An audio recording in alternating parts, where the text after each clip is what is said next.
Fin education with संतोष में आइए हम अपना आज की एनालिसिस शुरू करते हैं। ठीक है, राष्ट्रीय और अंतर्राष्ट्रीय खबरों का हमारे शेयर मार्केट पे क्या प्रभाव पड़ता है उसका हम डिस्कशन करते हैं। तो देखिए, आज बहुत ही इम्पोर्टेंट चीज़ें हुई हैं जिनको डिस्कस करना बहुत ज़रूरी है। तो सबसे पहले हम आप लोगों को ये बताना चाहेंगे कि कल के वीडियो में हमने ये बताया था कि क्यों आज आरबीआई रेट कट कर सकती है, राइट। तो देखिए, यदि आप किसी चीज़ की ठीक से एनालिसिस करते हैं, मार्केट को समझते हैं और मार्केट के हर मूवमेंट को ट्रैक करते हैं ना, तो आपको एक अच्छा खासा एक्सपीरियंस हो जाता है और उसके बेस पे आप कोई डिसीजन लेते हो तो उसकी विनिंग प्रोबेबिलिटी बढ़ जाती है, राइट। तो मैंने ये कल 2 चीज़ें प्रेडिक्ट की थी कि आज हाईली चांस है या आज आरबीआई कर सकता है या करेगा, जो भी जैसे भी समझना चाहें, लेकिन मेरा 99% मेरा एनालिसिस यही बोल रहा था कि आज आरबीआई अपना रेट कट करेगी और फाइनली उसने 25 पॉइंट बेसिस का उन्होंने रेट कट किया है। ठीक है, तो इस पर भी हम डिस्कशन करेंगे। और दूसरा डिस्कशन हम ये करेंगे कि कल हमने एक ट्वीट किया था, ट्वीट में ये बोला था कि आज जिस हिसाब से मार्केट ने परफॉर्म किया है उसको देख के तो लगता है कि मार्केट पोजिशनली बेरिश हो चुका है। तो आप देखें तो निफ्टी और बैंक निफ्टी आज दोनों ही थोड़े प्रेशर में दिखे हैं। तो ठीक है, देखिए, किसी भी चीज़ का ठीक से एनालिसिस करना बहुत ज़रूरी होता है। और ठीक है, तो जब आप अच्छे से करते हो तो उसका रिजल्ट भी देखने को मिलता है और उसका रिजल्ट आज हमें देखने को मिला है। तो ऐसे ही आप मेरे यूट्यूब चैनल को सब्सक्राइब कर सकते हैं और उसको लाइक भी कर दीजिएगा वीडियो अच्छी लगे तो। ऐसे हम इन्फॉर्मेटिव वीडियो बनाते रहते हैं डेली और हम उन्हीं चीज़ों को कवर करते हैं जिनका डायरेक्टली इनडायरेक्टली मार्केट से लिंक्ड होता है, जिसका मार्केट पे प्रभाव पड़ता ही पड़ता है। उन्हीं चीज़ों को हम उसका डिस्कशन करते हैं। ठीक है, तो अच्छा लगता है जब एनालिसिस सही होती है। तो चलिए, सबसे पहले हम ये देख लेते हैं कि आरबीआई ने जो रेट कट किया है उससे हमारा मार्केट में हलचल जो क्यों पैदा नहीं हुई, हलचल क्यों नहीं हुई, राइट। ठीक है, मार्केट निफ्टी को और बैंक निफ्टी को मूव करना चाहिए था पॉजिटिव, क्योंकि मार्केट में से लिक्विडिटी बढ़ेगी। देखिए, ये बात सही है कि आरबीआई ने रेट कट किया है तो मार्केट में लिक्विडिटी बढ़ी। ठीक है, और लोगों के पास पैसे आएंगे और वो लोग खर्च करेंगे तो इकॉनमी में एक अच्छा सा बूस्ट हमको देखने को मिल सकता है। लेकिन जो हमारा बैंकिंग सेक्टर है ना, उनका स्प्रेड जो हो वो कम हो जाएगा। ठीक है, अब जब उनका स्प्रेड कम हो जाएगा तो उनकी प्रॉफिटेबिलिटी और ग्रॉस मार्जिन पे प्रभाव पड़ेगा। ठीक है, तो जब उनकी ग्रॉस मार्जिन पे प्रभाव पड़ेगा, प्रोबेबिलिटी पे प्रभाव पड़ेगा, प्रॉफिट पे, तो एक उनके लिए एक नेगेटिव सेंटीमेंट है। और दूसरा कि निफ्टी क्यों गिरा, निफ्टी इसलिए नेगेटिव था क्योंकि निफ्टी की जो हमारे इंडाइसेस में जो स्टॉक्स है वो मैक्सिमम बैंक साइड से हैं, तो जिनका कंट्रीब्यूशन निफ्टी में ज़्यादा है, इसकी वजह से थोड़ा निफ्टी भी हमें अपना नेगेटिव सेंटीमेंट दिखा रहा था। और दूसरी चीज़ कि बैंकों के पास वैसे ही हमारे डिपॉजिट के प्रॉब्लम्स चल रहे हैं। ठीक है, आरबीआई ने इंटरेस्ट रेट कम कर दिया है तो उनको भी प्रॉब्लम हो रही है कि पहले तो जैसे कि हमारे यदि एफडी का रेट 7% है तो 7% पे अब उनको पहले ही उनको डिपॉजिट नहीं मिल रहा था। अब यदि वो रेट कट करेंगे तो अब कहाँ से डिपॉजिट मिलेगा, वो भी एक नया इशू है जिसकी वजह से बैंकिंग थोड़ा प्रॉब्लम में चल रहा है, राइट। और ठीक है, और देखिए, जेपी मॉर्गन जो अमेरिका की एक बैंकिंग एडवाइजरी है, उसने भी प्रिडिक्ट किया है कि जो 2025 है इसमें बहुत ही टर्बुलेंट इन्वायरमेंट रहेगा in the share market. Turbulent means कि बहुत ही हलचल रहेगा, बहुत ही वोलेटिलिटी रहेगी, ऐसा आप समझ लीजिए। ठीक है, तो ये होता रहता है क्योंकि जब भी ट्रम्प जैसी सरकार पावर में आती है तो वो ग्लोबल को डिस्टर्ब करके रखती है सिर्फ अपने बेनिफिट के लिए, राइट। देखिए, ट्रम्प भी अपनी जगह सही है और अन्य कंट्री भी अपनी जगह सही है, राइट। लेकिन इससे एक मैसेज ये ज़रूर जाता है कि सुपर पावर होना या अपने कंट्री को पावरफुल करना कितना ज़रूरी है। ठीक है, सुपर पावर होना ग्लोबल में बहुत ज़रूरी है, अपने कंट्री को इनरिच करना। इसीलिए हमारा पहल रहता है कि हम अपने एक इनिशिएटिव है हमारा कि हम कैसे लोगों को इनरिच करें और उनको फाइनेंशियली फ्री करने की कोशिश करते हैं, राइट। तो शेयर मार्केट इससे एक अच्छा माध्यम, इससे बढ़िया माध्यम तो और कोई मुझे नहीं लगता है कि किसी को फाइनेंशियली फ्री किया जा सकता है। और भी अपॉर्चुनिटी बहुत सारी हैं, बहुत सारी चीज़ें हैं जहाँ से आप फाइनेंशियली फ्री हो सकते हो। लेकिन एक एक अच्छा माध्यम है, ऐसा हम बोल सकते हैं, ठीक है? तो सुपर पावर होना बहुत ज़रूरी है ये ट्रम्प, क्योंकि ट्रम्प देखिए कैसे लोगों को वहाँ से डिपोर्ट कर रहा है, प्रवासियों को भेज रहा है और कैसे गाज़ा पे अपना कब्ज़ा करने की बात कर रहा है।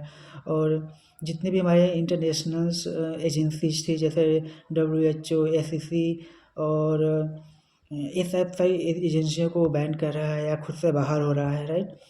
तो उसका मतलब देखिए, ट्रम्प को अपने डेवलपमेंट से मतलब है, इसके बीच में जो आएगा वो उसको अवैध करार दे देगा, राइट? तो देखिए, और वही होता है ना कि मतलब जैसे ट्रम्प और एलन मस्क दोनों मिल के एक नई अमेरिका की नई कहानी लिखने की कोशिश कर रहे हैं। तो वहाँ पे कितना सफल होंगे वो देखने वाली बात होगी। लेकिन जो स्टारलिंक है एलन मस्क का, जो कि मतलब दूर दराज रिमोट एरिया में भी वो इंटरनेट सर्विस दे सकती है। तो वो अपने उपग्रह बेसिकली अंतरिक्ष में छोड़ते हैं, वहाँ से नेटवर्क सर्विस प्रोवाइड करते हैं, ठीक है? उसके माध्यम से हमको इंटरनेट हम रिसीव करते हैं, डेटा रिसीव करते हैं। तो देखिए, जो उसकी सर्विस होती है ना, जो उनके उपग्रह सैटेलाइट है, जब उसका लाइफ सर्कल ख़त्म होता है, तो वो उसको डिस्ट्रॉय हो जाता है वो एनवायरनमेंट में, और वहाँ से एक बहुत बड़ा पॉल्यूशन निकल के सामने आता है। अब तक लगभग 150 के आसपास इनका जो सैटेलाइट है वो तबाह हो चुका है, जिससे कि एनवायरनमेंट में बहुत बुरा प्रभाव पड़ रहा है। लेकिन ट्रम्प और मस्क को इससे कोई फ़र्क नहीं पड़ता है, राइट? इसीलिए जो हमारा स्पेन का वो था, एनवायरमेंटल समिट था, ठीक है? तो उससे भी उसने नकार दिया था ट्रम्प ने। और मतलब वो नहीं मानते पर्यावरण को, उनको सिर्फ अपने डेवलपमेंट से मतलब है। तो ठीक है, देखते हैं कि कैसा होता है। और अभी जो हमारे प्रवासियों पे हो रही कि उनको बेड़ियाँ पहना के वापस भेजा जा रहा है, और बहुत सारी बातें हो रही हैं। तो देखिए, सेंटी होने से या सेंटिमेंटल बिहेव से कुछ फ़र्क नहीं पड़ता है, राइट? अमेरिका की जो पॉलिसी है कि वो अप्रवासियों को ऐसी बेड़ियों में भेजेगी, तो अमेरिका हो, चाइना हो, पाकिस्तान हो, उससे कोई फ़र्क नहीं पड़ता, इंडिया हो, सॉरी अमेरिका तो नहीं बोल सकते, इंडिया कोई भी कंट्री हो, वो सबको बेड़ियों में ही भेजेंगे, उनका ऐसा उनका रूल है, ठीक है? और कोई अगर इंडियंस डिपोर्ट हो रहे हैं वहाँ से, तो कोई नई बात नहीं है। 2009 से देखें तो अब तक लगभग हज़ारों इंडिया को वहाँ से डिपोर्ट कर दिया गया है। और इससे हमारे एक जो हमारा अपना इंटरनल फैक्टर है कि ऐसे लोग अमेरिका पहुँचते कैसे हैं, ठीक है? उस पे भी एक क्वेश्चन उठा सकते हैं। लेकिन ये सब अब हम डिस्कस ही कर सकते हैं, अपनी कमियों को गिना सकते हैं। लेकिन अमेरिका अमेरिका है, उसको जो करना है वो तो करेगा ही। और एक और इम्पोर्टेंट चीज़ दिख रही है कि जो हमारा एफएमसीजी इंडेक्स है, वो काफ़ी दिनों से वीक होता रहा है। उसमें रोज़ 1% 2%, 1% 2% की लगातार सेलिंग आ रही है उसमें। तो सारे इंडेक्स कभी फ्लैट होते हैं, कभी ऊपर जाते हैं, लेकिन ये कई दिनों से लगातार इसमें सेलिंग आ रही है। इसमें सेलिंग आने का हमको मेन कारण जो लगता है कि इसमें एफआईज काफ़ी ज़्यादा एक्टिव है और वो अपना पोजीशंस लूज़ कर रहे हैं, जिसकी वजह से इसमें सेलिंग प्रेशर बना हुआ है। और देखिए, जो आरबीआई ने अपना रेट कट किया है ना, तो क्या यह एक जो हमारा इन्वेस्टमेंट है इन एफडी में, इसको क्या एक डीमोटिवेट करेगा? तो हो सकता है कि लोग अब ये एफडी ना करें, राइट? और शायद मार्केट भी या गवर्नमेंट भी चाहती है कि लोग एफडी ना करें। जो उनको एफडी करना है उसको खर्चा करें, उसको मार्केट में अपने पैसे को खर्च करें, जिससे मार्केट में लिक्विडिटी आएगा और मार्केट में वो मिल सकता है। तो आपको अपना डिसाइड करना होगा आपको कैसे करना है, क्या नहीं करना है। क्योंकि मार्केट को लिक्विडिटी इनफ्लो और आउटफ्लो करना, ये आरबीआई जो इंटरेस्ट रेट करते हैं, सब बहुत बहुत बहुत बड़ा, बहुत अच्छा टूल भी बोल सकते हैं आप इसको। तो आरबीआई अपने उसी टूल को यूज़ कर रही है, क्योंकि वैसे भी इकॉनमी हमारी बहुत ठंडी पड़ी हुई है। क्योंकि हमारा जो अपकमिंग फाइनेंशियल ईयर का जो जीडीपी ग्रोथ है, वो भी अभी थोड़ा सा कंपेरेटिवली करंट फाइनेंशियल ईयर से कम एक्सपेक्ट है। तो ये भी एक अच्छी बात नहीं है। तो काफ़ी कुछ चीज़ें ग्लोबल हलचल चल रही हैं, इंडियन में हलचल चल रही हैं, जिसकी वजह से हमें मार्केट में शायद अभी थोड़ा हमें मार्केट बुलिश होने के लिए थोड़ा अभी और वेट करना पड़ेगा। लेकिन इन सब की चीज़ में एक अच्छी बात होती है कि इन सब बीच में यदि आप अच्छी कंपनियाँ फाइंड करते हैं, उनमें इन्वेस्ट करते हैं, तो आपको एक लॉन्ग टर्म में अच्छा रिटर्न जनरेट करके एक सारी कंपनियाँ मिल सकती हैं। ऐसे मार्केट का इन्वेस्टर्स को काफ़ी लंबे समय से इंतज़ार भी रहता है कि ऐसा मार्केट्स आए और उनको अपॉर्चुनिटी मिले निवेश करने का, और वो निवेश करते हैं। ऐसे में एक स्टॉक था जिसका हम डिस्कशन तो कर सकते हैं कि मोबीक्विक जो सिस्टम्स की जो स्टॉक थे, ठीक है? जो बेसिकली पेमेंट बेसिस थे कि वो अपना पेमेंट उसके माध्यम से आप कर सकते हैं एक ऐप के माध्यम से। उसके जो देखिए, जब वो आईपीओ उसका आया था, उसके बाद से प्राइस शूट किया था, लेकिन वहाँ से जो उस समय वो हाई बनाया तो उस हाई से आज तक देखें तो लगभग 45% का डाउन आ गया है, ठीक है? लगभग 45% डाउन स्टॉक गिर चुका है। तो देखिए इस टाइप के स्टॉक में ना अभी हम इसका एक सोच रहे हैं कि अच्छा-सा डीप एनालिसिस वीडियो लेके आएँ और उसमें सब कुछ डिस्कशन करेंगे कि क्यों प्राइसेस गिर रहे हैं, इस टाइप के एनालिसिस इस टाइप के स्टॉक कैसे एनालिसिस करना चाहिए, इनकी वैल्यूएशंस कैसे हो सकती है, तो ये सब लाएँगे। लेकिन इसमें एक चीज़ हम आपको बता देंगे कि जून 24 से हमने इसमें लगातार ये कंपनी लॉस में ही चल रही है, ठीक है? जब कम और उसी समय देखिए तो ये हाई भी बनाया है, राइट?